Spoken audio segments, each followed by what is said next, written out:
Hi, you guys. Hey, Nikki. Hi, Heather. How are you? I'm amazing. How are you? Good, good. Hello, Natalie. Hello. Good to see you again. We just had a call, so I know. I'm just gonna give people, we had quite a few people sign up, so I'm just gonna give people time to get on the first few minutes. And hi, Sandy.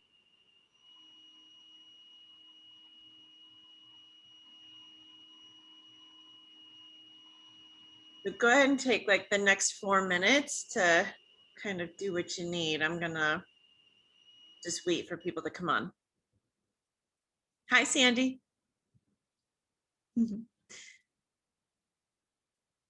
We're just giving people time to come on. So another 3 or 4 minutes and we'll get started. Pull up the questions. Sandy and I got the memo on the color top to wear. What's that? Oh, nice. Yes.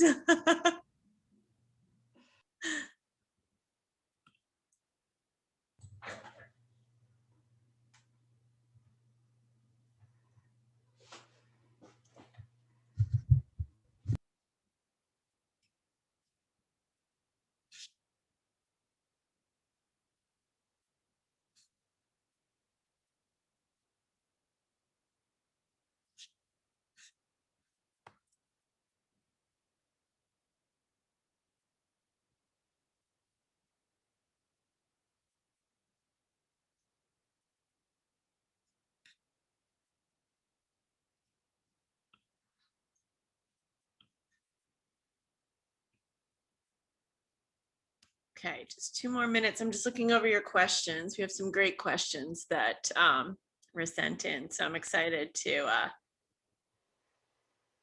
Is it okay if I didn't send one in but wanted to talk about branding? Oh yeah, you can talk about it on the call. But we asked people who couldn't come to send questions just in case, and we're going to send the recording to them. Yeah.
Okay. Let's just kind of get started. And people are free to come on whenever they want. So hopefully people will be like popping in and out. And but since you ladies are here, we'll start with your questions. And so if you need anything, just I'll keep you guys muted. You guys are all muted right now, but just to make sure that it's like a clean recording. But if you need anything, just signal to me. I also have, let me open the chat box. So if you need anything, you can write it in the chat too. And then, like I said before, some of you guys had emailed in questions, but this is really just to do live questions. So I had a lot of people email questions in that I'll be addressing, but I want to address you guys' questions first since you're here live. So yeah, this is something that I want to start doing possibly monthly, where I do 90 minutes of like, so people just know, especially my clients, just know to come on. I'm going to be, if they just have like one question or something, I can continue to support people. Rodney is on here too. So Rodney has been my online business manager, and he is also a coach. So he coaches with me on his own and under me. And so we were talking last week, I think it was, and I was just going through my Instagram timeline, and I just couldn't believe how many people were like off brand, and like it was annoying to see what people were doing and how boring they were. And I was like, and it wasn't any of my clients, but it was just people that I follow. And I was like, okay, I need to start like giving people time to like ask me questions and be there for them so that my clients don't feel overwhelmed, and they feel like they can stay on brand. And if you have a quick question, you can ask me anytime, and just making myself more available, because I know, I talk to clients all the time who are like, I have this one question, but I didn't want to bug you. So I was like, let's start doing this so that I can be available. And doing a few new things in my business too, which I'll talk about really quickly and not go into it that much. But I've been doing VIP coaching days for brand and marketing and social media for clients. And what has kind of come out of that is great things, but some of my clients are a little overwhelmed with that like 3-hour session. And they're like, what do I do? And then I get off the phone, I feel so clear. And then the next week I need your help. And so I'm actually going to be launching for 6 or more people. I'm going to start at 6 to do private coaching. So it'll be a 3-month one-on-one private coaching. You have access to me as well as the group for 3 months. And I'm going to see how I like doing the private coaching. And I know what value I can give to my clients. So I'm actually launching that too. I have one person signed up. I haven't really even promoted it yet, but I have one client already signed up. It's only $500 a month. So you could either do the monthly payments or you could pay in full, and you get 2 private calls with me and then 1 group call. And depending on who shows up for the group call, it could just be you, and it's a private call. So I'm gonna launch this in the next few days. Well, I'm officially starting to tell people other than the one person who's already signed up. So if you want more information on that too, just let me know, and I have times on my calendar that we'll put into the chat as well. But I'm realizing that my clients do need more consistent help, as opposed to just like one major session where I give them a huge to-do list and then they're like, wait, like, what do I do for this or that? So yeah, it actually started with this one client who already signed up. So she's like thrilled. So feel free to ask me about that too. But let's get started. Let me see. Natalie, you are on the top of the question. So let me start with yours. Hold on, no, I lost the window. There it is.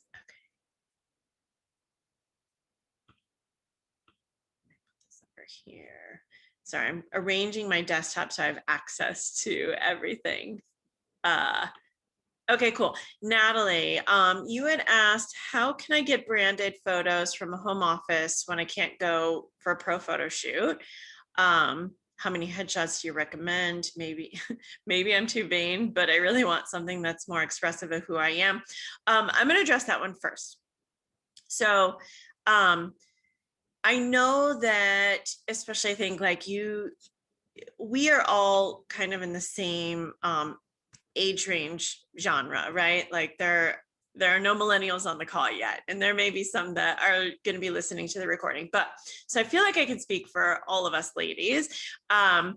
We were raised in a society where it's not me, right? Like that is very selfish. That's not good. You're not thinking of other people. And so it really addresses something psychologically in our heads when it comes to photos, which is why I do so much coaching around it's okay to be vulnerable. It's okay to showcase who you are. And, you know, I'm a photographer, and I have said for years now, I wish that I got as much engagement and reaction when I post my photos of my clients, my actual work, than I do of posting photos of myself. And I just don't.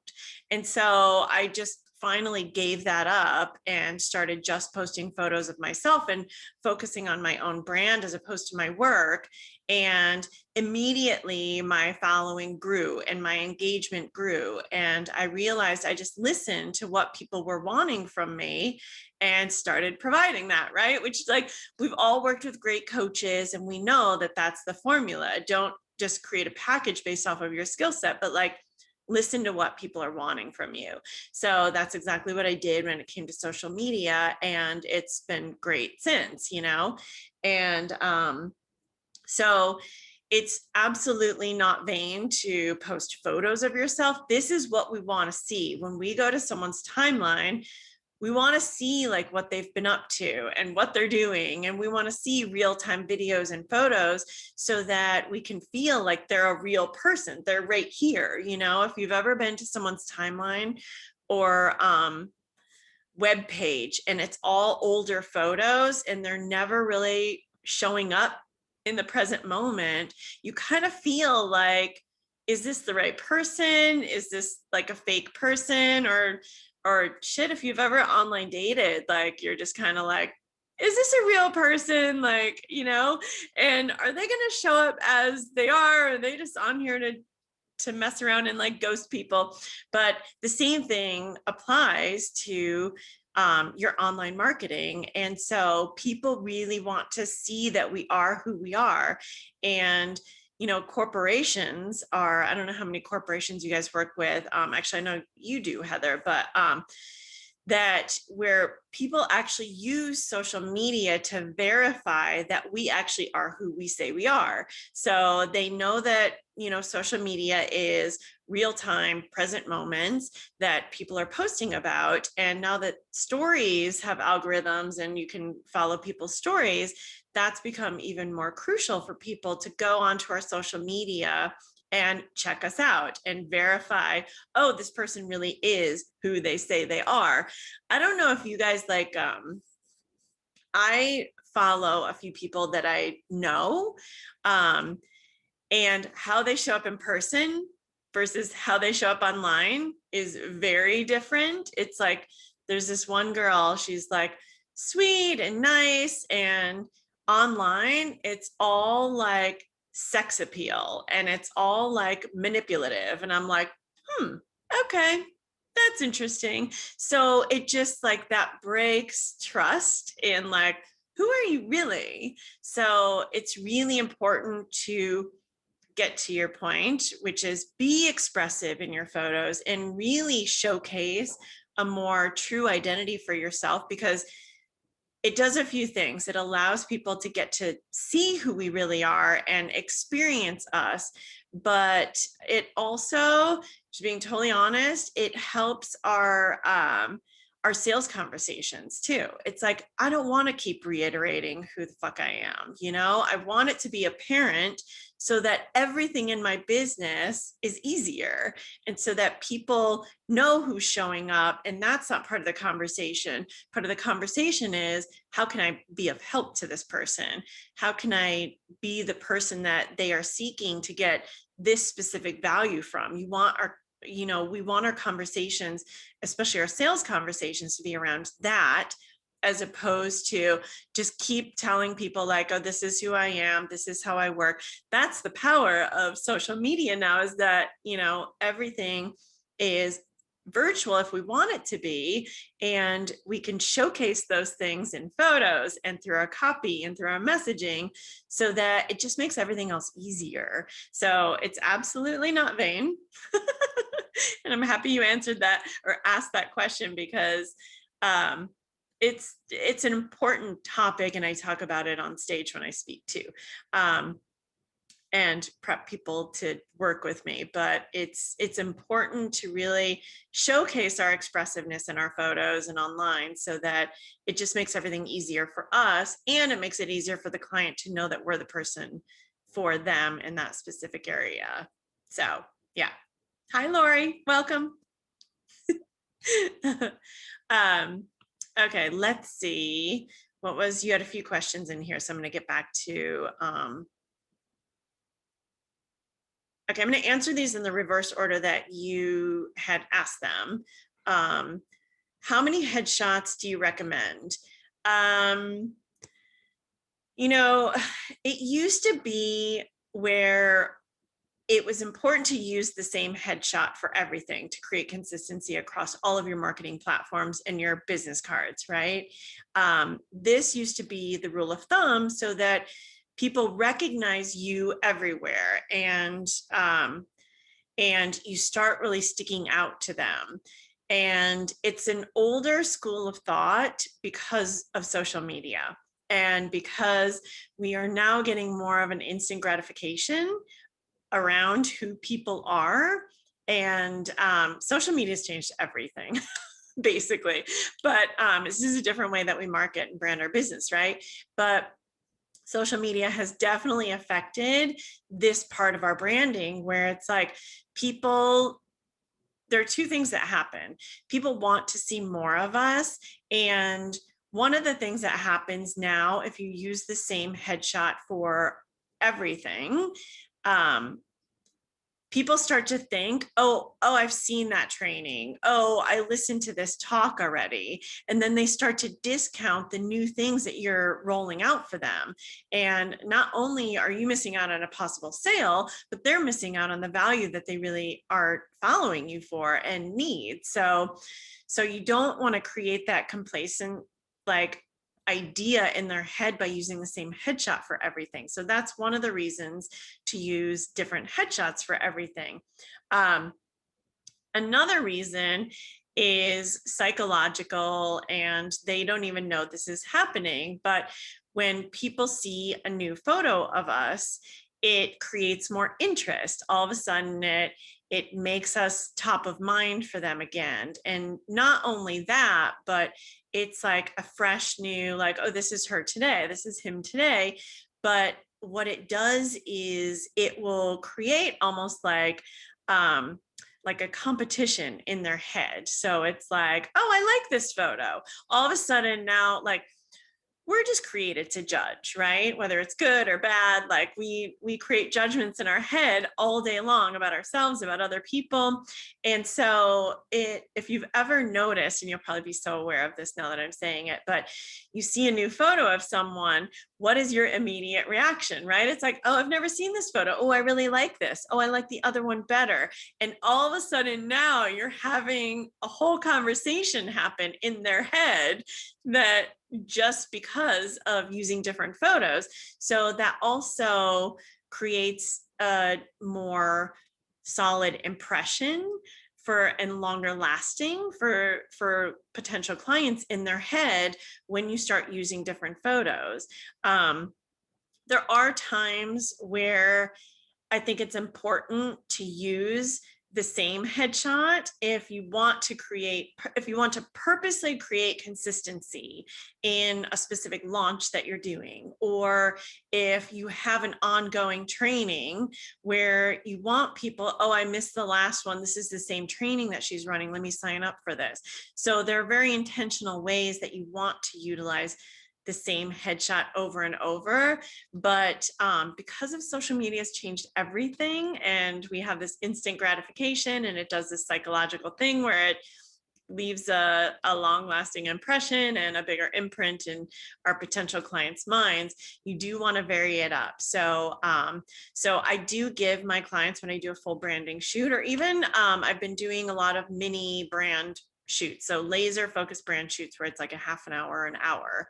I make sure that every outfit I give at least one headshot, so that they have multiple headshots to send for speaking engagements or to use for Facebook ads. Or, headshots are not going to be going away, but, I do want to mix it enough of those in with the lifestyle shots so that my clients are really covered on all bases. So yes, you can like mix it up if you have a library of headshots, which I know we just spoke, so you don't yet, but but you can purposely kind of mix it up like that.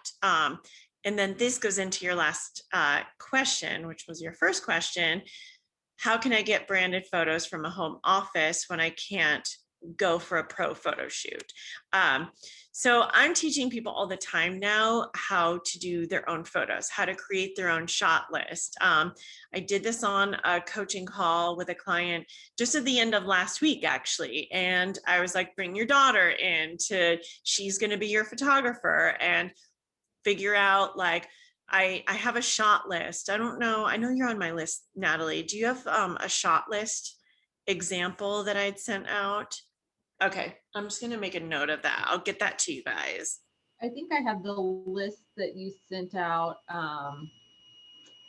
like for like Instagram, or like it was something very specific, but I'm not sure I have like a general shot list from you. Okay, there are specific examples on there, but it's just to give you ideas, right? And then I don't think any of you ladies were on my social media training. I did a training around this too. But really quick, just to answer your question. So I'll send you girls the shot list to give you examples. So you just could choose maybe like 3 or 4 things and set aside like a 2-hour window where you want to get these specific shots. Like, oh, I've been doing a lot of journaling. I've been working from my home office, which we all have, and some of us did before, right? And I love like my new tea in the morning, or, make a little list of things that you enjoy that you want pictures of, because those are things that you're talking about online, whether it's in your email newsletter or social media. And just make a quick list. And then you go to Pinterest and you find ideas. You screenshot those ideas so that whoever you choose, your friend, your husband, your children, whoever you choose to use your phone and take photos that day, they have examples. Okay, I want to laugh and look like this, and like these are the props that I need in the photo, right? So you find photos that you like of those activities, and then you have examples so that not only you have, but whoever you have helping you. And this is going to give you the best results, right? And this is what I recommend even with clients who do a full brand shoot with me. There are things that come up that you need great photos for. And especially if you have great brand photos, you really want the photos that you take to match that, right? So you want it to look like you've taken it and have that non-professional look, but at the same time, you want the brand value of the look of your photos to be there. So that way, the lighting, the angles just match what is in your little example photos. And then do your hair and makeup that day, and just, prep like it was a photo shoot with a photographer, right? Make sure your nails are done, like whatever it is that you want to be kind of more up-leveled and pristine for the photos. And then like utilize that time and just check off of the list, whatever you have on there. And then you'll have a series of images that you can utilize that are, custom taken based off of what you want to talk about in your messaging. And you have the look that you want because you've already mimicked great photos that you found online. So that's a really quick bullet pointed way of saying it, because I've done this training many, many times, and it's in my social media. Rodney put the link to the shot list in the chat if you want to grab that, so you can have it immediately. Thank you. Yeah. It's helpful, and it just gives you ideas to go off of, right? And this is how I work with my clients. So it's like we do a whole intake, we create what are your activities, what are your interests, we create a whole shot list. Heather is very familiar. We've done a few shoots together. So we've had a lot of fun, but so yeah, I think, and then Rodney and I have been talking about my social media training. So there is a 2-hour bonus that I did with that. That was really, really great. So we're talking about when we want to roll that out, and I'm not going to redo the training because it just honestly, like when you do something so well the first time, because everyone who showed up had like the best questions, and it really, like, I really did cover everything in it. So there's no need for me to really do it live again. So Rodney and I are talking about how we're going to roll that out at a super discounted price, and just add in Q&A times where I will be live and I can answer any questions from, you know, the trainings that you watched that week. But so keep a lookout for that, but that was really well done and answers a lot of these questions. And it was a 8-week training plus a 2-hour bonus kickoff. That was really good. So yeah. Okay, I think that was all your questions you submitted. Do you have anything else? No? Okay. Heather? Oh, I thought you meant you, the collective you. Oh, yes. Yes, whatever you need. You have whether you want to ask the next question or if you have a question based off of what I just said. Yeah, no, I have lots of questions, but I'll just focus in. Like one thing you said in the email you sent is you help clients with, you know, staging their outfits for Zoom, for speaking, those kinds of things. I would love your input on that because I'm doing a lot of that nowadays. Okay, perfect. So one of the things for stage 2, well, I'll just include like It will be like right now it's Zoom, but you know we will resume to stage, God willing. I know. Okay, let's start virtual, and then I'll give you a few tidbits for stage also. So for virtual speaking and trainings, you want to take into effect, I'm going to say some things that are really obvious, but I just want to cover everything. And if there's anything behind me where you're like, what the F are you doing, Heather? Like, just you go for it. I'm not offended in any way. Okay. So you want to take into effect like this little box that we're showcased in, right? And so I've noticed, like for myself, there are certain tops that I can't wear that look great on me in person, but do not relay very well when I'm virtually speaking, right? I wore no strapless, looks like you're naked. That's pretty obvious, but like it wasn't the first time I did it. I had like a necklace on and I was like, oh wait, it looks like I'm not wearing anything. Okay, no strapless. And even some things that are like stringy straps, like my hair covers it, so it still looks like I'm wearing nothing. So I make sure that like anything that I wear, if it's a tank top, it's, you know, either like thick straps or goes to the shoulder, or my shoulders are covered, so that it really like, it also visually brings your eye into the person's face. So that is also another helpful thing, to make sure that the skin is covered, because it kind of like brings everything into here. Like you want everyone to pay attention to your face and your eyes, and that's where the connection is. So wearing things that actually like bring focus to the center, so that your face is the more dominant feature in any sort of training or virtual speaking that you do.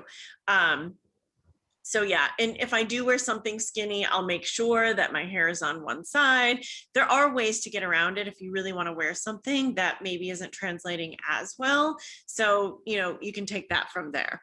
And then colors of what you wear, you really want to kind of complement but stand out from your background, right? So your chair is dark, so it kind of mixes in with your shirt a little bit. Like if I'm going to be really nitpicky, like you look great and your background looks awesome. But if I'm really going to be nitpicky, I would say, you know, maybe wear a slightly lighter color shirt so it doesn't blend with your chair as much and give you this masculine like shoulder thing. Yeah. Yeah, I see what you're saying. Yeah. No, like I said, you look great, but I'm just being really nitpicky because I want to be able to like really, provide value to you.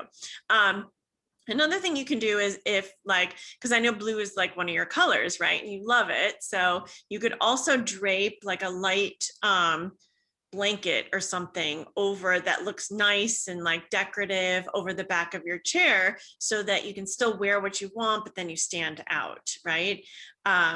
So like every time like when I was getting ready for this training today, I was like, okay, what mood am I in? What do I want to really represent? Okay, this is a very casual, like you can approach Nikki with anything type of format. So I'm not wearing anything fancy. Like this is just like this cute little Moroccan shirt. It's very casual. And I was like, okay, so I think about what message and what feeling I want to relay before I actually get on the call. If this were a group of speakers or it was a speaking event, I would absolutely wear something that I would normally wear on stage, right? Which I've done before. And then I have to meet the parameters because now it's like just the top half of me and not my full body. So some of my dresses don't have the requirements for virtual that like this little box provides, right? So I go through that too. Trying to think of what else I go through. So then I dictate what I want to wear based off of the mood and the feeling. I was like, okay, I want something cute but casual. This is going to be a fun call today. I don't need to be overdressed and stuffy. And so then I was like, okay, so what out of my outfits fits into that category?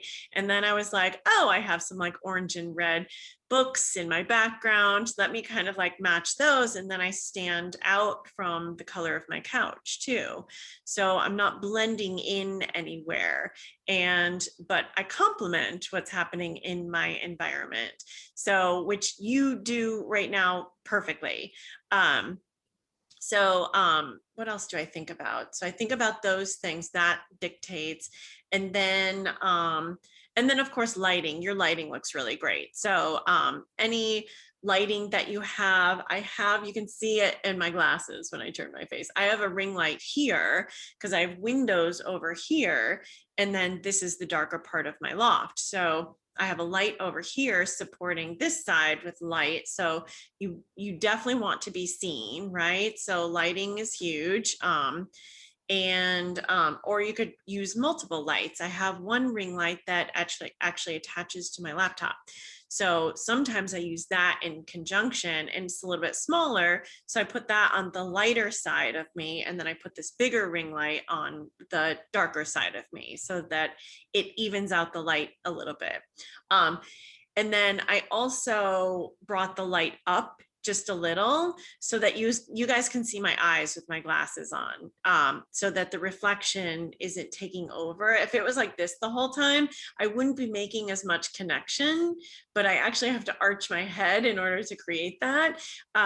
So I took the light, it was down a little too much, and I just raised it a little so that you guys could see my eyes and it wasn't completely reflecting off of my glasses too.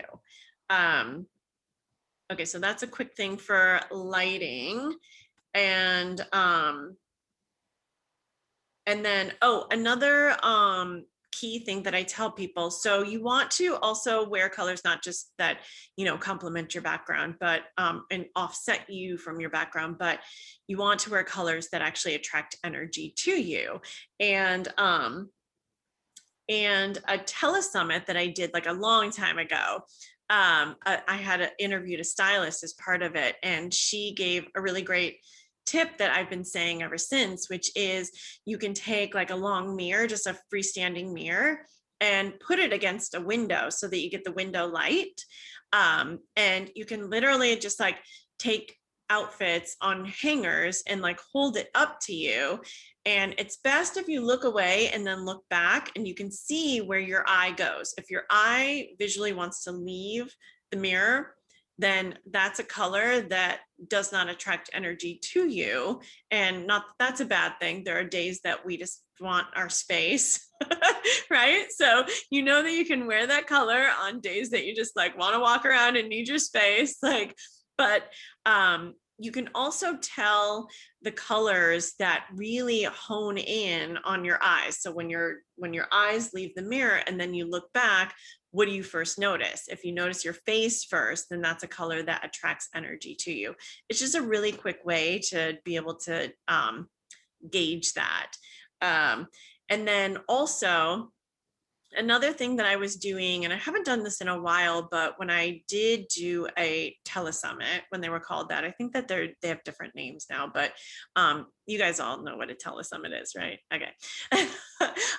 When I did do a telesummit, what I would do is in the morning, I would choose, like, let's say I was doing like 5 or 6 interviews a day. I just wanted to pound it out. And so I would choose those 5 tops. I would lay them out on my bed with jewelry and everything.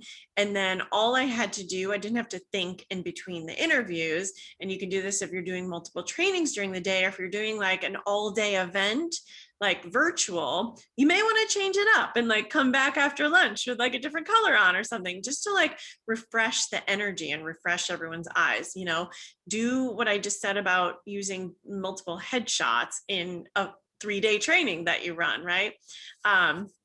Even if it's virtual. So, which remind me if I forget, I'm going to come back to that point for stage, but I'll just finish this one. And so all I had to do in between calls was run into my bedroom, change my top, change out my jewelry, come back, my lighting and everything was all set. And then I looked different for all the interviews, even though it was the same day. So that's a great trick. And you don't want to do it in between. It puts too much thought in your head and it takes your mental energy to figure out, okay, what do I want to wear now? You could do it the night before, but I definitely recommend prepping for that type of a thing. Okay, let me finish that point and go to the stage. So I actually recommend this for event hosts too. So I've photographed a lot of events, and a lot of times I'm there for the full 3 days of an event. But a lot of times, like hosts that I talk to, they don't have the budget to have me there for 3 days. So, which is totally fine. I really like just showing up for a day and giving them, you know, event pictures, because it is of my opinion, you don't need pictures of every minute of your event, but like, that's just me, and some people still want it, and that's great. But I love going in for a day of an event, and what I typically will do is, if we get back to stages and stuff like that, I ask my clients to change clothes more often during that day. That way, I'm only there for 1 day. I give multiple photos of each outfit, and it almost resembles and looks like I was there for the 3 days of the event. So I really like to be super efficient in everything I do, and I want to be super efficient and give the most value to my clients. So that's the thing that works out really, really well. Also for retreats, I've had people call me in for like an hour or 2 of a retreat, and I have them schedule me at a point when there's a quick break in between, so that I can photograph them in front of the group of people in the room in one outfit, and then they have like, you know, that 15-minute break that's already set, so it's not interrupting.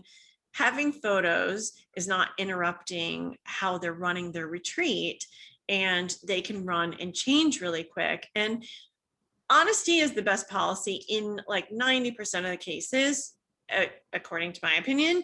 And so I'm like, just tell your clients, like, listen, I only have a photographer for 2 hours.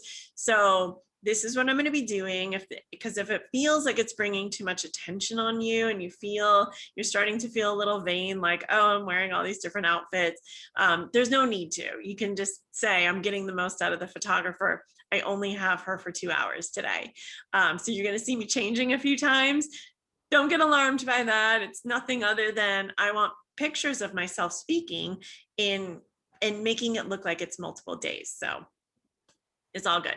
And then one little tip and trick, since I'm talking about style, is when you go to an event, there are some, we never know if it's not our event, what the background looks like. So I was in Africa speaking, and I just happened to take an extra dress. So I was speaking, but I was also shooting the event. I happened to take an extra dress in my bag, and my girlfriend I was rooming with, we had gotten to the event, and they had this beautiful gold drape in the backdrop that matched a shirt she had exactly for stage. And she's Caucasian, she was pale skin, so she was like, oh my God, Nikki, I need that dress that you have. So so she changed into this little black dress that I had so that she didn't match the background. So you know, it's hard because there are a lot of times we will buy a specific dress or speaking outfit, and we really want to wear that, right? But you do want to be prepared to not blend into the background or not clash it in a horrible way. That way, if you do get photos, which you should get photos of yourself speaking at every time you stand up to speak, you should have a friend or someone in the room take a few photos. I don't care if they're blurry, I don't care if they're not great. They will make you look more accomplished, and they will give a visual representation of how much you actually speak, how much you actually give value in a room full of people. So if you just have like a one sheet and you have multiple photos of like, this was in Atlanta, this was here or there, it just gives value to how experienced you are on stage, and an event host will more than likely take you in and have you speak at their event a little bit faster and easier. I know for me, I do, of course, I'm a photographer, so I do a very good job of my own visual branding, right? Like, this is what I teach. So I do it for myself.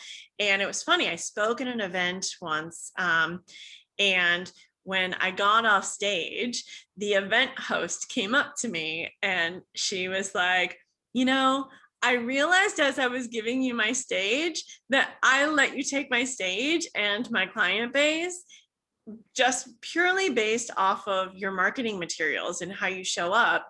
And I had no idea if you could actually speak. And I had this like terrified feeling within me that was like, oh shit, like I'm having a photographer like represent me right now. And I have no idea like what value she's going to give. And I purely just have her here because she just showed up so professionally and so amazing. And I was like, oh my God, like this is something I can teach on. This is great because yeah, of course you're trusting someone with your stage. It's a big fucking deal. So, so the better you present yourself, the easier you stand out, because when you're hosting your own event and you're choosing speakers and sponsors, if someone really makes it easy for you to choose them, what are you going to do? You know, you're going to choose them. So I train my clients to show up making it easy for people to choose them, based off of your visual presence and, you know, what you say and how authentic you are and all the good things, right? It just makes it easier for people to choose you when they need a trainer or a sponsor for their event or whatever it is, right? Okay. You mentioned taking pictures at every event. Like, how do you recommend when we're speaking to take pictures? Because I mean, I don't know about the rest of you, but sometimes the pictures are like, you know, yeah. And when we do it, we're like cookies. I know. Wonderful. You know, speaking pictures with Nikki, they're fabulous. But getting them in front of an audience, like what's an easy tip to tell someone when they're taking a picture to get something good? Yes, great question. And just like for anyone who hasn't had a VIP day with me yet, You must. Thank you. So I take speaking pictures, and this is why I take pictures of my clients speaking, is because it is really challenging to get good speaking photos. You don't always get the photos from the photographer or from the event host. There are just challenges there that I've heard about for years. And so I years ago started incorporating speaking photos for my clients just so they have great photos of themselves speaking. So I have them say certain words that will lend their mouth to look more pleasing in a photo, and we could do it really fast. So that's what Heather's referring to, and her word was cookies. So I had her say cookies over and over, and yes, and it helps me get photos really fast of you so that it doesn't take that much time and we keep moving on during the photo shoot. And it helps you kind of like focus in and lightens the mood, because you want to be smiling in most of your speaking photos. Okay, so to get back to your question. So a few things. You want to make sure someone's in the room and you can hand your phone off beforehand. If you know you're going to be saying something, even asking a question, right? Like think ahead of time. Like if the photos aren't any good and the person messed up, then that's the case. But like always think like, let me get photos of this.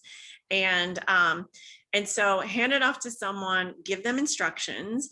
I'm building my blog, like I'm building my speaking business. So anytime I can get photos of myself with a mic in my hand, I'm doing, do you mind taking photos of me? And then you can be as specific as possible. Keep like your language to a very minimal, because people aren't photographers. And I remember I was in Hawaii a long time ago and asking some random stranger to get a photo of me and my husband at the time, I was married before, in front of a waterfall. And just thinking, it's just like, it's obvious, right? Like it's a waterfall, right? It goes long ways. Well, she cut out the entire waterfall and took like, a horizontal photo. And I was like, really? Like it wasn't obvious? Like, what? I don't understand. It really isn't obvious to people. They have no idea. They have no idea. So don't over talk it and confuse anyone when you ask someone to take photos of you. Just clearly state, I need speaking photos of myself. I'm building my speaking business. Do you mind taking my phone? And when I get up, taking a bunch of photos, tell them how many you want so that you have one to choose from out of the maybe 50 that they take. Who cares, right? And then you can be even more specific. I'd love like a close-up, like a few close-ups of myself, and I'd love a shot of me in front of this big room. Like you can be specific like that too. And then just give them your phone and just send your angels with them to to get a good photo, right? And so that's a great way. You can also do that if you're, and I've done this too, if you're at a restaurant and you want, it's like a really cool background, and you ask your waiter, I'm building my social media following and I need some lifestyle photos. Do you mind getting a photo of me sitting here working at the table? And could you get like a bunch of photos? Just keep taking a bunch, and I'm not always going to be looking at the camera. So just let me know when you're done, and maybe stand over here. Like, be as specific as possible, like set everyone up for success, because you're the one that is desiring the success. So set them up to help you succeed in this little endeavor. And it is like, it is alarming and like weird to ask someone to take photos of you, but like, once again, social media and influencers, like people are used to it now. So people really, like I've had waiters like really get into it, and they're like, wait, can I just take one from this angle too? And it's like, sure, go to town. Yeah. Yeah. So people really like being the photographer. So it's just fun for them too, and so that's great when you're out and about and getting lifestyle photos. Did that answer everything that I know I answered a little bit more than what you had originally asked, but. It's great. Thank you. Okay, you're welcome. Did you want to ask one more question, or do you want me to come back to you? You can come back to me. Okay. Answer other questions. Okay, cool. Let me check. Okay, Sandy, I did see your name on here. I just want to address everyone who's here and showed up live.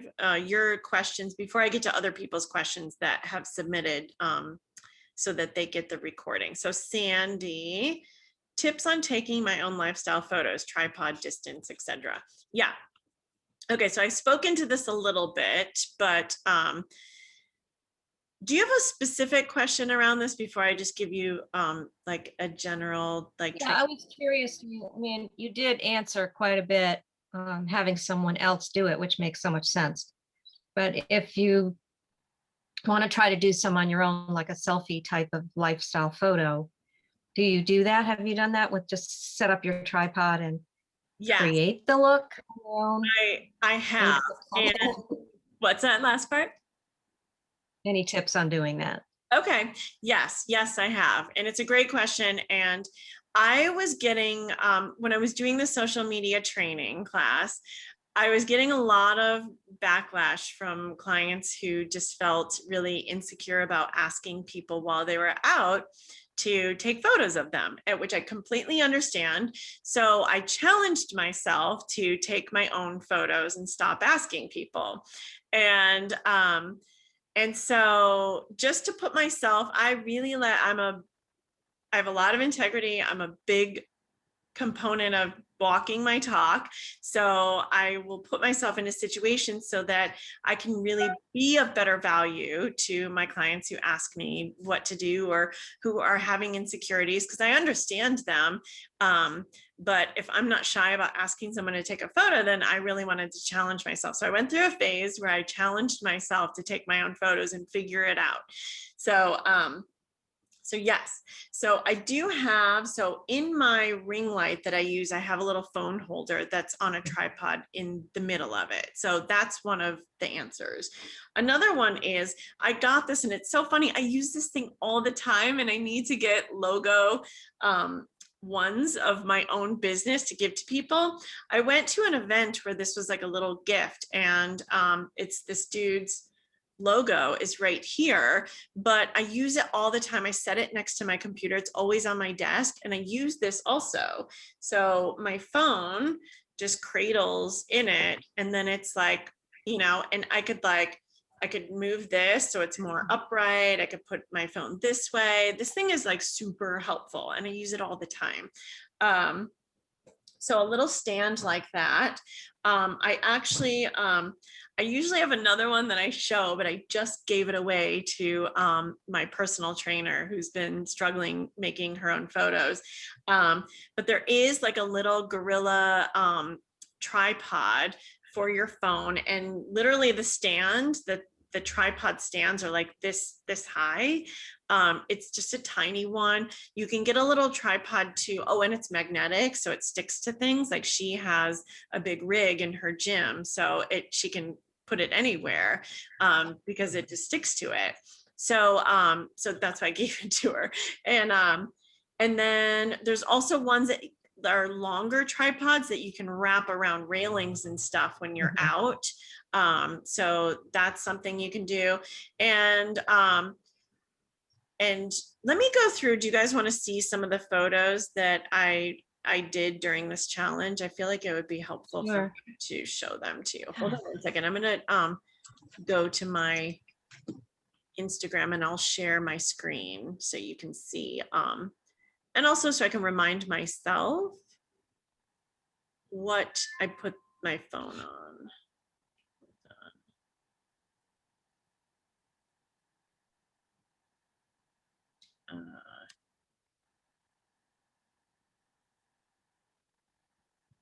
Sorry, 1 second.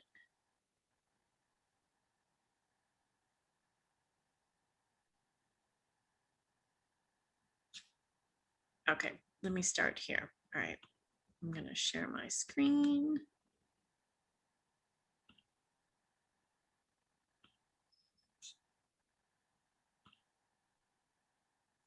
Okay. So here's my timeline. I'll just go through a few and give you some examples. So this photo of Cooper and I set on the floor against a wall and set it on self-timer. So that's what I did for this to get that one. This one where I was actually shooting, I don't know if you guys know Esther, I was doing her headshots and it was on location. I was speaking and sponsoring an event and also had offered to do headshots. So this was on, this hallway was so beautiful, and it was the hallway to our floor in the hotel. And it had windows that came to like a point. So there was great light too. And so I literally just put my phone on the windowsill in the little like pointed corner of the space. And same with this one, same location. It was at the end of the hallway on the window. Let me see. Oh, this was one that I did. So I was outside with Cooper, and I set my phone. There were these like light posts that had like a concrete foundation to them. So I just leaned my phone on the concrete foundation against the light post, and I just did it 3 times to get the best photo of the two of us. And so I just set it on self-timer, and it was literally on the ground on this concrete like base of the light post, leaning against the light post. This one was on a tripod in on my place, and I actually had set it on top of a table so that it was higher. So this one I had done on my own as well. Let me see. I think the rest of these I asked someone to take, or I took myself. Yeah, but that was a series of, oh, this one I took myself too. And this one, I think actually because of the height of this, I think I put it in my ring light and I set it on self-timer. And then I just got into position quickly. And if you set it on like a 10-second, it gives you more time to get into position. And the rest of these, yeah, someone else or I had taken. So yeah.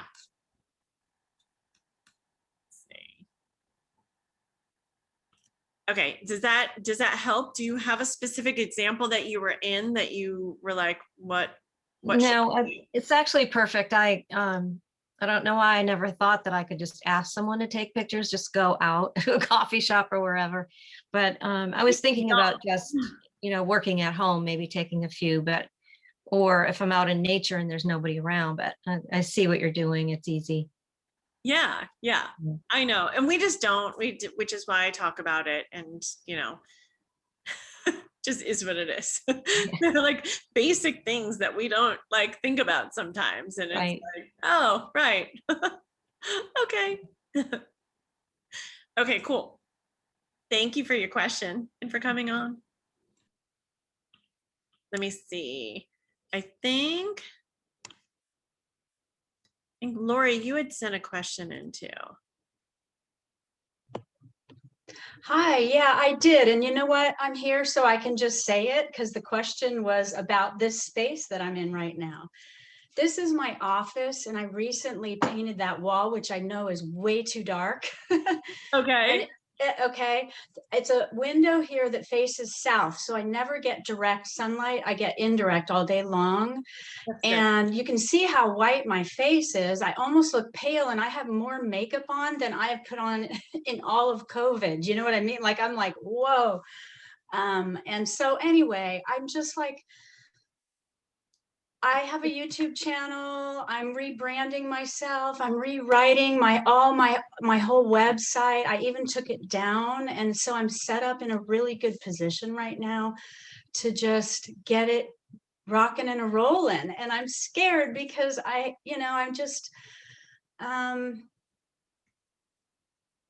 is it I want to say?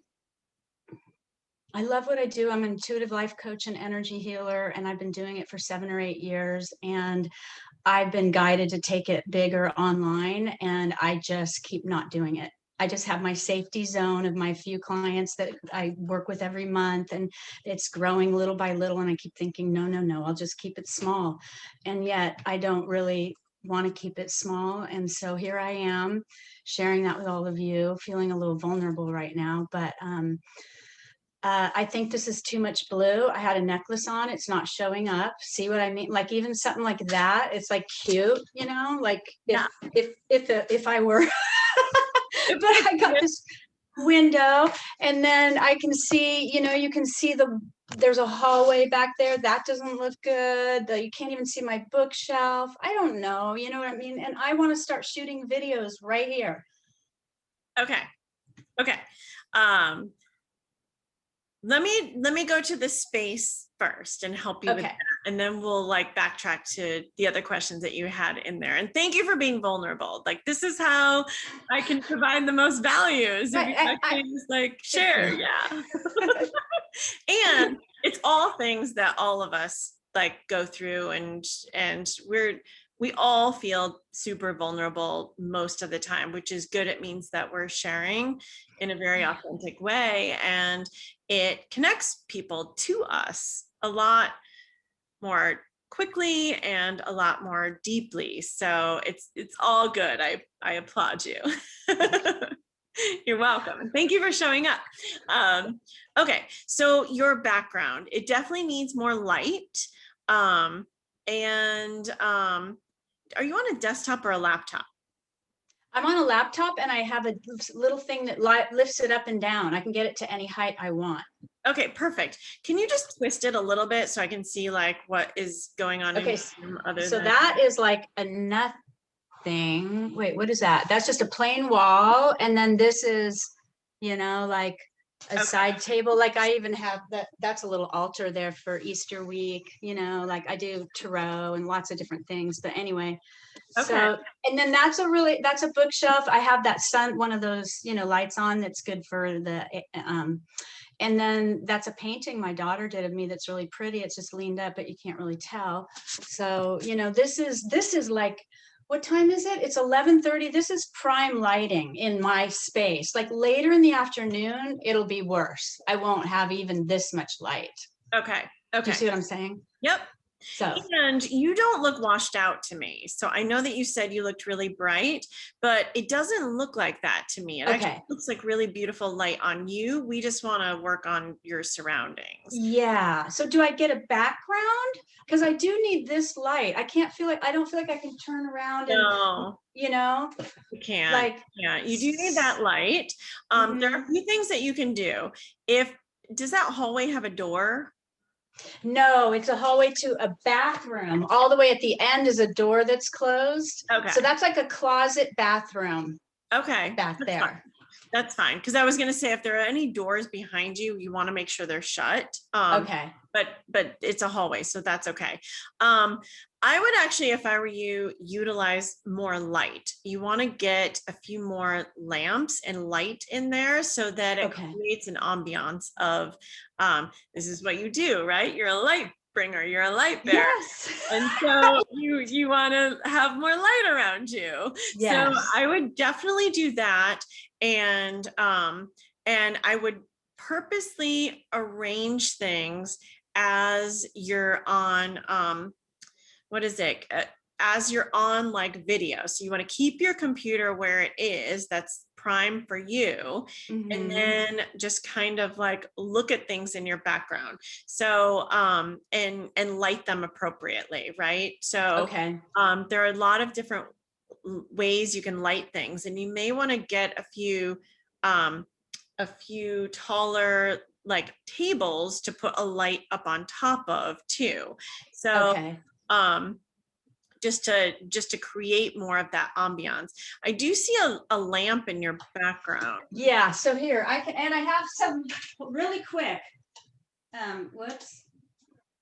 I could throw some light here. This isn't even on. This could be on. Yeah. And I could actually, in essence, put that on. Yeah, that looks way better. Do you see what I just did? Like, oh my gosh. So even that, like, And then my daughter is an artist and we're going to do something with this wall. I plan on beautiful art going on there that stands out, that's Okay. light in color. You know, that was my plan, Nice. but I haven't gotten there yet. Okay, so yes, that looks so much better already. So a few tweaks then you can add in is the you could add another light either next to the bookcase behind you, Over here? that spot, Okay. or you could get a few lights that you put like not On on the camera that are lighting each side of you so that your background is lit. Got it. It looks like more windows. It looks like more windows. I'm giving the illusion of this is light and bright and, you Yeah, know. because people don't see this. You guys don't see, like, I'm giving myself an additional window with this ring light right here, right? Can you show us what your space looks Oh, like? Is yeah. that hard? No. I'm just curious. Yeah. Okay. So, oops. Okay. So I have windows here, like Yep. all around, right?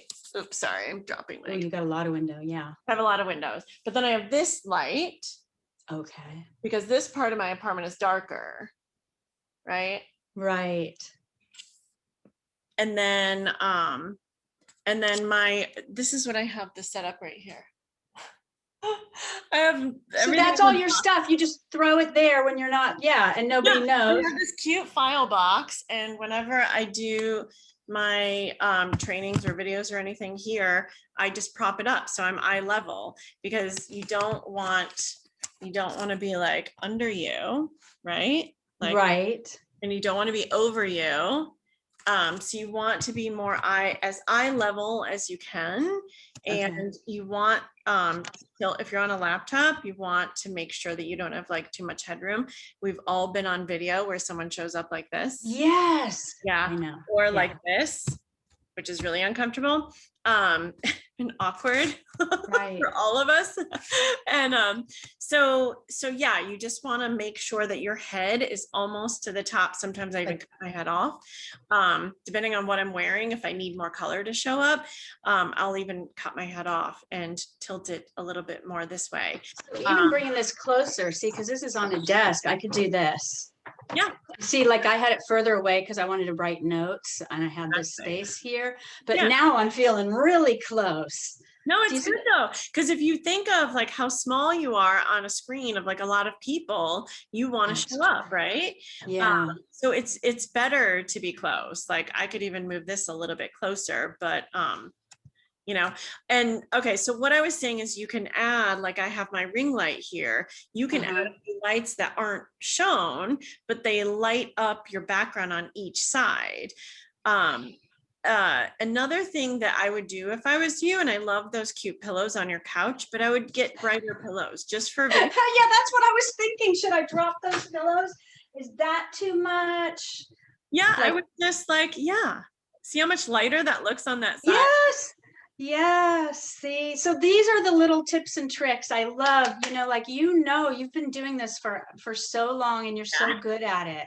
Thank you. Yeah. Yeah. And you know, you can make your place even homier if you like. Usually I don't have it. Like a usually I have plant? like a blanket on every piece of furniture. I'm like big like that. I just want my place to look so cozy. So Right. you can drape a blanket, like a bright colored blanket, across the back of your couch and make it look like super chic and like a little decorated. Like, so Yes. yeah, you can set up your place. And I did one thing where I taught, I don't know where it is, Rodney. I taught in like 3 minutes how to set your virtual stage. And literally, this is what I just showed you guys. I pulled it together in 3 minutes. I took this light that's over in the corner. I moved it over, plugged it in, turned it on, took the box, put it here, put my laptop here, and like positioned it. And I was like, that's all you need to do. Like, but you have to find the light source and make sure of that. And then you can play around with your background. I like the idea of some ring lights that can be adjusted height wise. Because like you said, you don't want it too low either and coming up on you, right? Because then it can, yeah. Yeah. Okay. does that answer that part of it? Yes, that does. Thank you. Okay, so let's address a few other things that you mentioned. So first of all, what I saw for you is creating a bunch of intentional videos that you want to do or trainings, right? Right. And what I saw for you was renting an Airbnb space that, yeah, that you can utilize for the day, so that you have a lot of different, look for something that has great natural light. Like you want a lot of different scenarios and backgrounds that you can play around with. Okay. And you end up getting ring lights. Those are easy to pack up and take with you to like add in for additional light that you need. So that's a thing that I suggest for my clients to do when they want to create these like trainings. Or I have clients who go and they will rent a beautiful Airbnb just because it's different and there's more light and it creates a background that they want to display. Same with our outfits, right? It creates the feeling and the mood that they want to get across to people. And they'll go and rent an Airbnb for the few days for their event, just to make sure that they have that clean space. They don't have to worry about repositioning everything and moving their whole house or apartment around. So that would be great for you to do. And that way too, you can utilize like sitting on the floor and pulling cards and allowing people to actually see you doing all of this. And then it's like more full body shots so we can see your cute necklace, you know, stuff like that. Lighting sage, like whatever tools, you know, you use in your practice. You can just sit on the floor Indian style or on like a meditation poof or something and put the phone in like a ring light and use it, you know, that way so people can actually like see you. And then you want to be closer up when you do stuff like this, where you like do virtual speaking, you know, and stuff like that. You really want to be like close up and front and center so people can see you. Yeah. There's nothing wrong. That's a little too close. A little, but like, you know, it's, if there are like 30 people on here, you want to be like front and center, for sure. So, okay, so there's all of that. So let's talk really quickly about what is holding you back. Excuse me. Number one What thing that comes to you. What is holding me back? That fear of like, oh, I just want to keep small. I feel like if I get really successful, my freedom goes away. I swear to God, I love my life so much right now. I am so happy with where I'm at. And yet I know I want to do more and I can be more and I could help so many more people create a life that would just be amazing for themselves. And so I need to just sort of overcome the, hey, just because I do well doesn't mean now all my time is spent working. Do you see what I'm saying? That's the fear. Yeah. Is that I've got a very good work-life balance right now. And I'm afraid if I go bigger, I lose that. And then I'll lose me, and then I'll lose my happiness and my joy and my bliss and my everything. There's where I'm at. Yeah. Yeah. I completely hear you. And I get that 100%. And what has helped me in the past to get past that point is making a list of like all the responsibilities, right? And you can make different lists that coordinate together, like a marketing list or a launch list versus like an admin list, or just like brain dump on a piece of paper, all of the things that you do that help you do what you do. This is going to give you a great launch pad for delegating and figuring out what team members you may want to bring on so that they can do those pieces so that it doesn't inhibit your freedom and time. Do you have anyone who works for you now? Nope, I do everything. Okay. So every single time I make more money when I have someone working for me. Every time. Yeah.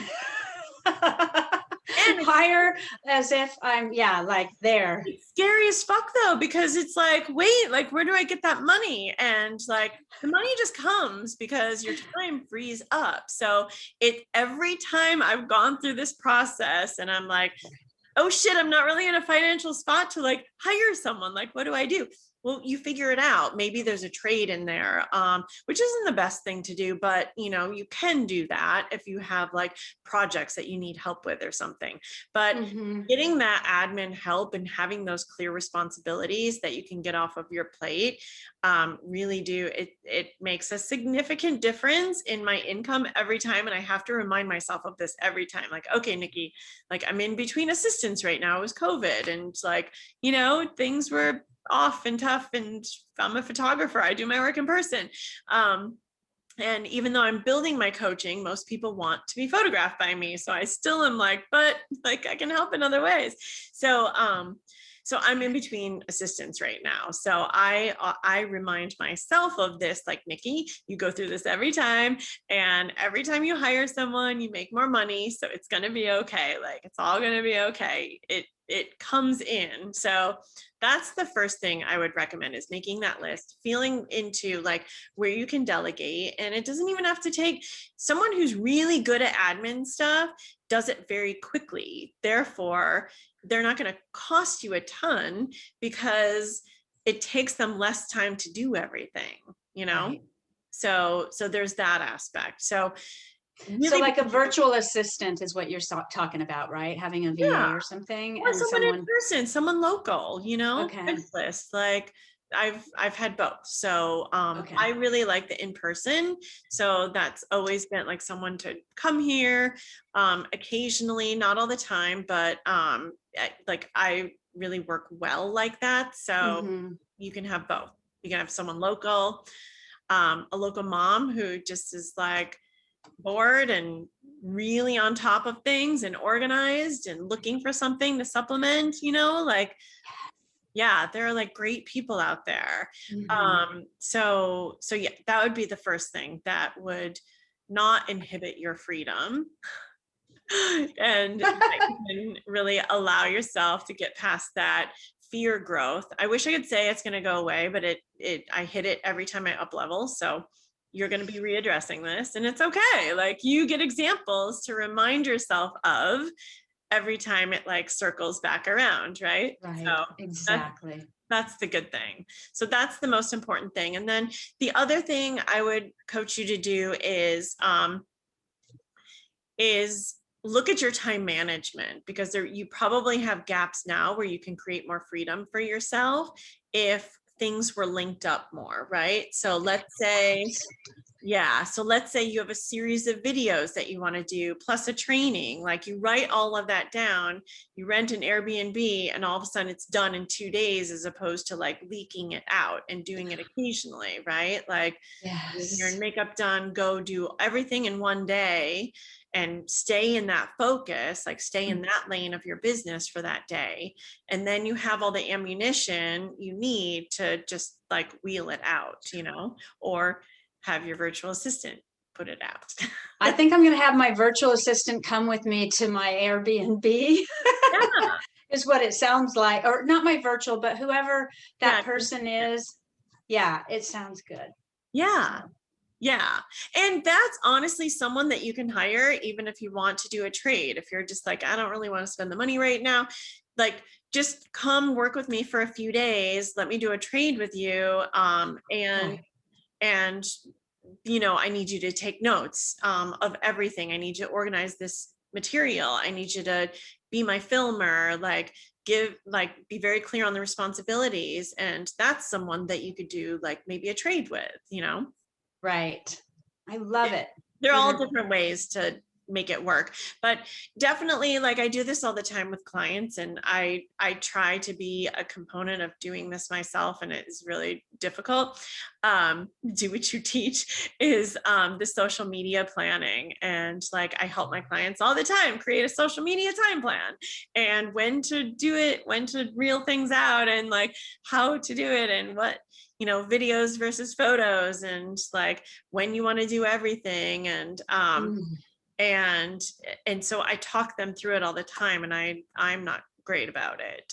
Or I just took a huge break from social media and I'm very slowly getting back on. But so yeah, it's like creating that where it's like that one day a month you sit down and today is social media day, and then you give yourself all the ammunition that you need, so that way it's not just trickling out. Because I don't know about you guys, but it takes me a lot of brain power to switch from one type of task to another. And I do a lot of creative versus like very logical and very organized driven events, right? It's like I'm running my business and then I need to shift into like super creative mode because I have a client I'm photographing, or an intake that I'm doing. I'm very creative on my intake calls because we're creating the whole vision. So it's like a little bit of both sides of my brain on those calls, but it takes me so long to switch from one side of my brain to the other in like the tasks. So I try to organize my day in keeping within like, okay, today is creative and this day is, all admin. And so that will help you too. Okay. So that those lists that you create will help you see where you can batch your time a little bit, even to give yourself now a little more freedom. And then you're going to feel more expansive from that. Yeah, I hear what you're saying, because I know that there's a lot of distracted, wasted time. And if I got a little bit more time chunky, like in my days, I like to think of it as time chunks, Yep. and then get really productive, then to go play, I don't have to feel like, now I want to go sit by the pool. I live in the desert in Palm Springs. It's perfect right now. I Yeah. don't really feel like writing. It's perfect. It's 12 o'clock. I want to go eat my lunch down there now and sit by the pool. Yeah. Do you get what I'm saying? Exactly. And I'm the same way. This is why I understand what you're saying so much. Okay. I totally get it. And like, I do the same thing with myself. I'm constantly like chunking out my time because I'm like, freedom is one of my core values too. Everything I do is for peace and freedom. And I know this about myself. So yes, I completely get it. And time chunking really helps me with that freedom piece for myself. Great. Thank you so much, Nikki. You're welcome. You have a lot to share to the world. So Thank you. we need to get you out there. Okay, good. Okay, awesome. Let me see. Veronica, do you have a question you want to ask? Are you there? I'm going to go to my list. Sorry, I'm here. Yes. Okay. And I don't have a question. I'm just listening, and I appreciate everything as always. You're wonderful. Aw, thank you. Okay, good. If you have a question, just pop into the chat and we'll get that answered for you. Okay. Thank you. Okay, I'm going to go to see what else is on this list. Okay, Mark had written in, what is your favorite social media platform and why? So definitely Instagram. Everything I teach social media wise is on Instagram, and I do that for a number of reasons. First of all, I'm a photographer and Instagram is all visual. So it's based off of photos and videos. And then of course you attach messaging and copy to that. So it just makes sense that Instagram would be the platform that is my favorite and that I teach on. But very specifically, anytime I do social media training, either privately with clients or on the social media training class that I did, I use Instagram as the foundation because it allows us to utilize all the different aspects that all the social media platforms have. It's photo, it's video, it is memes, it's copy and messaging, there are stories, there's live TV. So everything that I teach on Instagram TV can be utilized also on YouTube, which is another great platform. And I talk about this in all of my trainings where it coincides and how to use each platform differently. But the reason why I launch everything off of Instagram is because of those two reasons. And I can give more value when I teach off of Instagram because the messaging and copy that I teach and coach my clients on can be used, you know, on your blog and on your website, as well as any other social media platform. When I talk about videos and teach people about videos and how to do different videos and what to share, that can be used on TikTok, which is a very popular platform, as well as Snapchat, and also like Facebook has it too. But that's the reason, because Instagram just has all of the different facets to the platforms. So it's just easier to teach on one platform and not, it's confusing enough.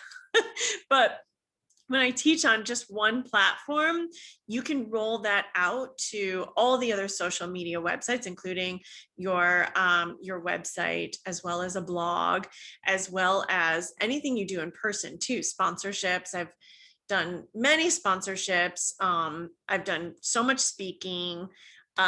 So I can really speak to being a participant in all of those areas. And so that really helps my clients. So so when Mark hears this recording, his question is answered. Let me see here. Interested, Justine says, I'm interested in rebranding. So anything you offer will be amazing. Thank you. I've seen your sessions at Driven and look forward to learning. Okay, so so we pretty much, you know, Justine, reach out to me if you're watching this recording. Reach out to me with any specific questions that that you have, but we did answer quite a bit, which is great. Let me see, Christine, I'm interested in video for music, better book sales, and photo suggestions. Okay, so we talked a lot about photo suggestions. Christine, you will get the shot list. I'll send that to everyone who signed up. We'll just send it to the list too, so everyone has that again. I can't remember if I gave it to my list or if I just gave it as a, I think I just gave it as a bonus to a speaking event that I was doing. Let me see, better book sales. Yes.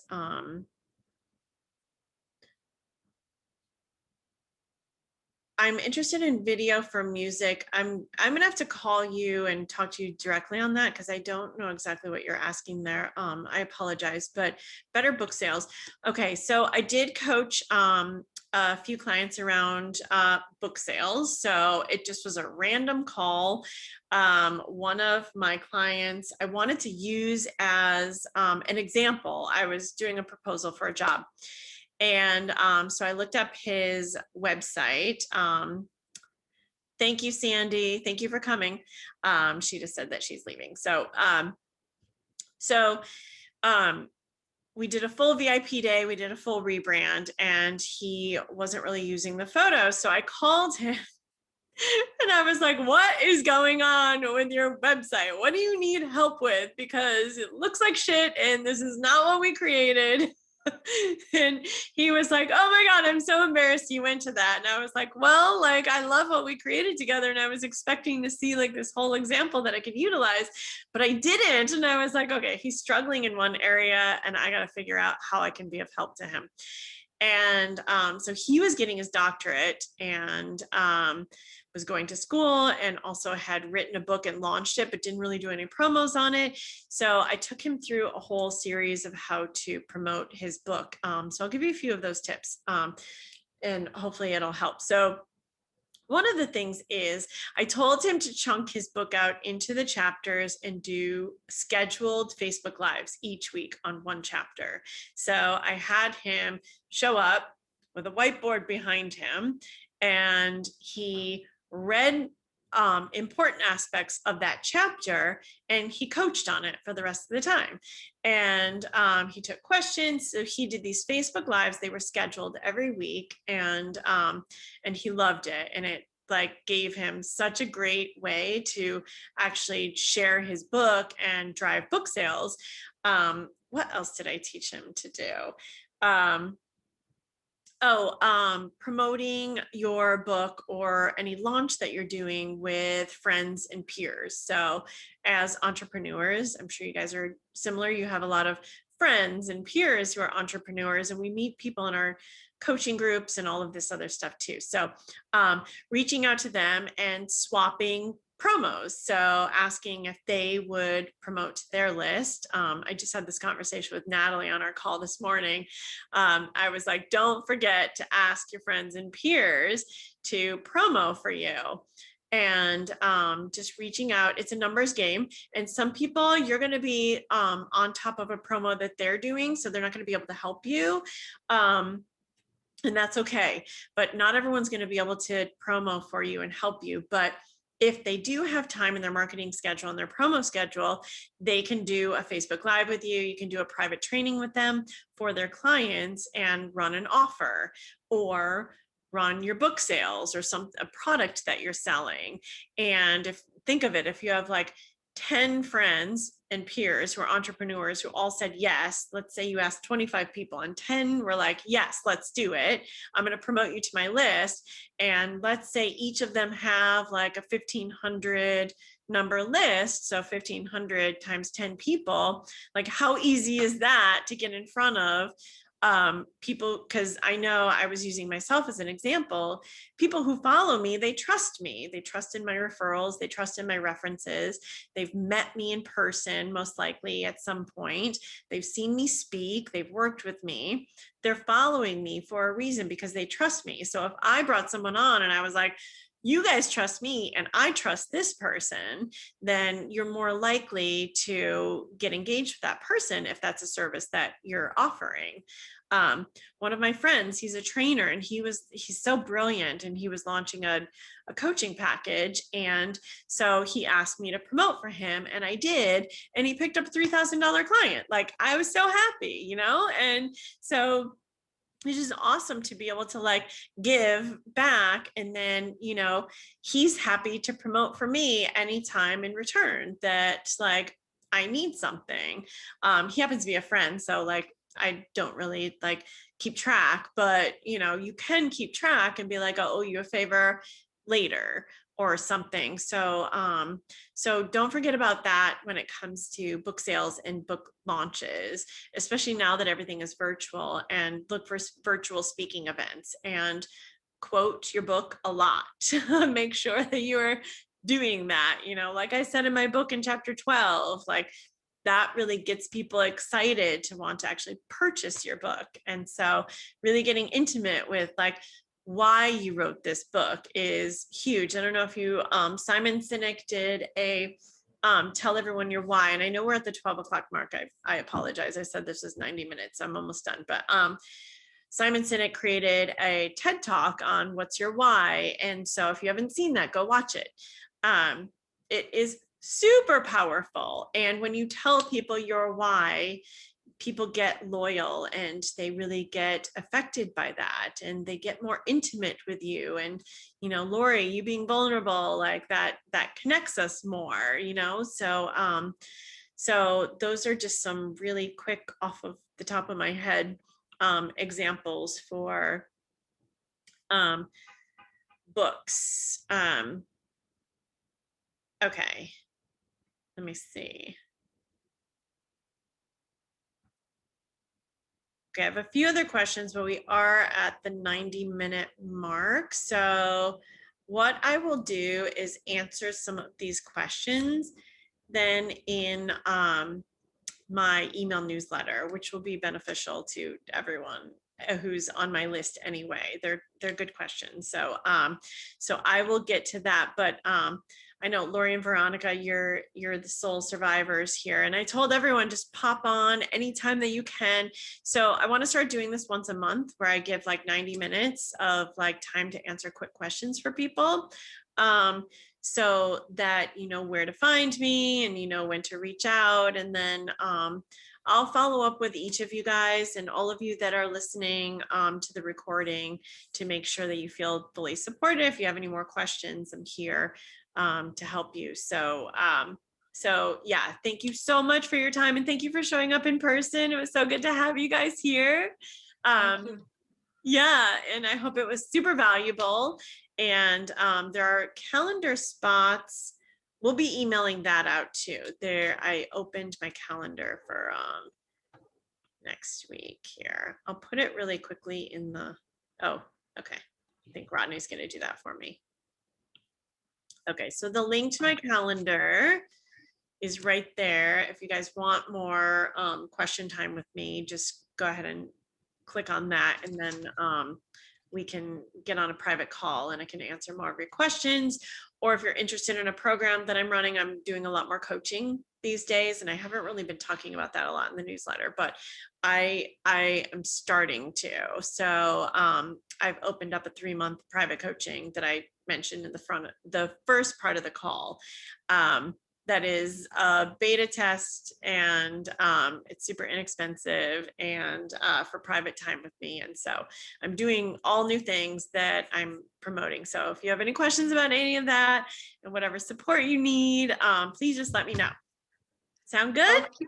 Sounds good. You did a great job. I loved Thank it. you. Oh, thank you. Thank you for coming. I appreciate you guys. Yeah, and just so you know, I met you at Brett Gregory's thing in 2016. Oh my God. Okay. In case you were wondering why I know you. Yeah, no, because you look so familiar. Your name sounded familiar, but then you look so familiar. So I appreciate you telling me that. And Yeah, so I bet. was in Northern California coming down to San Diego every 6 weeks, and you came to one of his events. And anyway, I like what you're doing and I like your messaging, and I'll check out what your new stuff is, and I'm excited for you. Okay, great. Thank you. I'm excited for you too. Thank you for coming on. And thank you Thank for you. following me this whole time. I really appreciate it. Yes.